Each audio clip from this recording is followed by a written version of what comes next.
இயேசுவுக்கே புகழ். இயேசுவில் பிரியமானவர்களே, இன்று நம் ஆண்டவர் எரேமியா 33ஆம் அதிகாரம் 6ஆம் வசனத்தினூடாக இவ்வாறு நம்மோடு பேசுகின்றார். நான் அவர்களுக்கு பரிபூரண சமாதானத்தையும் சத்தியத்தையும் வெளிப்படுத்துவேன். ஆம் பிரியமானவர்களே, அன்று எரேமியாவிற்கு இதை உரைத்தார்.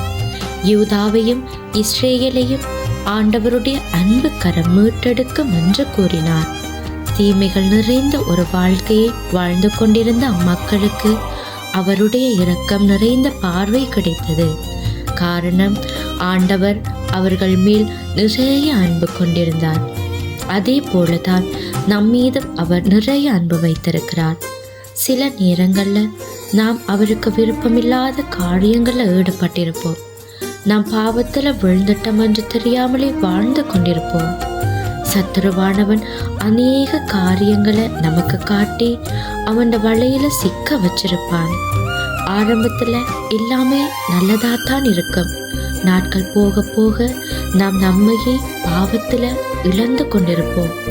அந்த பாவ காரியத்துக்கு அடிமையாகி குடும்பம், பிள்ளைகள், உறவுகள், சந்தோஷம், நிம்மதி இப்படி எல்லாத்தையும் இழந்து இயேசுவையும் விட்டு தூரமாக சென்றிருப்போம்.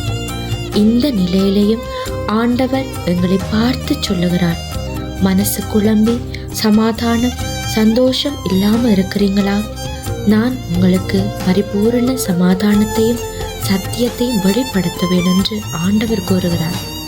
ஆம் தேவ பிள்ளைகளே, நாங்க பாவத்துல வீழ்ந்து போய் வாழ்க்கையை தொலைச்சி நிற்கிற நேரத்துல எங்களை சுத்தி இருக்கிறவங்க ஒரு நாளும் எங்களுக்கு ஆறுதல் சொல்றதுக்கு வர மாட்டாங்க. ஆனா நாங்க கூப்பிடாமலே நம்மளுக்கு ஆறுதல் தர எங்களோட தகப்பன் வருவான். இன்று இந்த செய்தியை கேட்டுக்கொண்டிருக்கிற உங்களுக்கும் ஆண்டவர் இதைத்தான் சொல்லுகிறார்.